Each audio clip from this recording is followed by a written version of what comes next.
What's up, guys? It's Josh back here this morning at 7:45 on April 26th.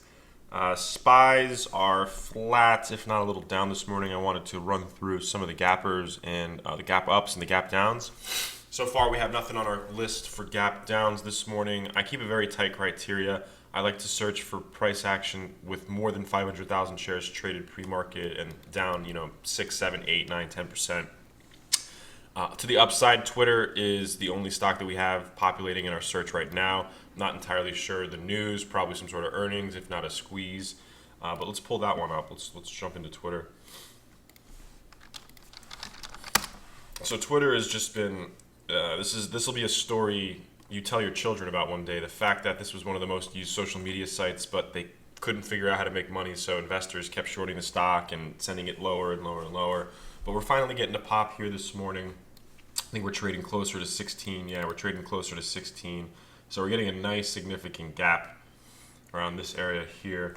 The stock has been just incredibly out of favor. This is when the CRM, there was a buyout rumor that CRM was going to hop. It hopped from 18 to 26 to freaking $14 in like a matter of a week.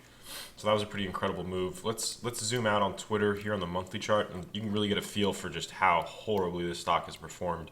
So we had an open at the IPO, I believe it was around $40.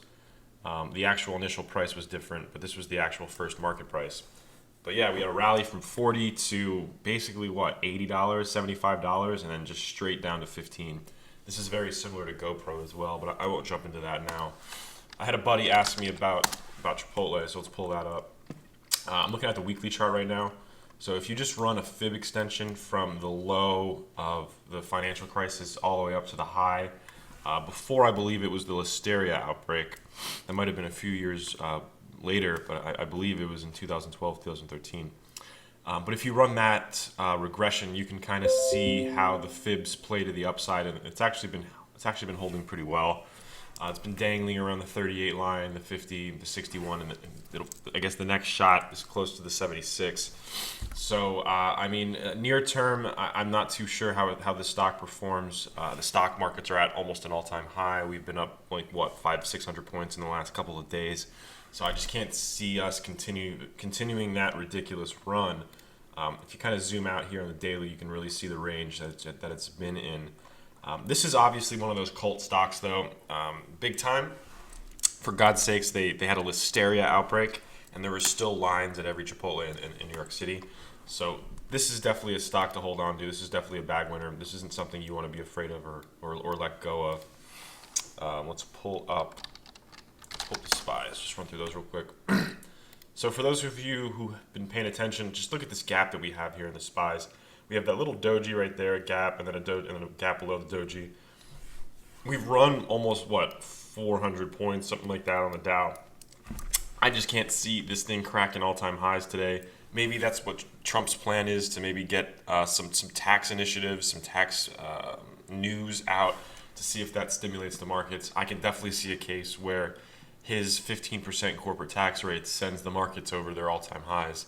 I don't know. Obviously, this could be a good setup to sell some premium. Options are pretty expensive right now. The volatility is pretty high. So that's definitely something to consider.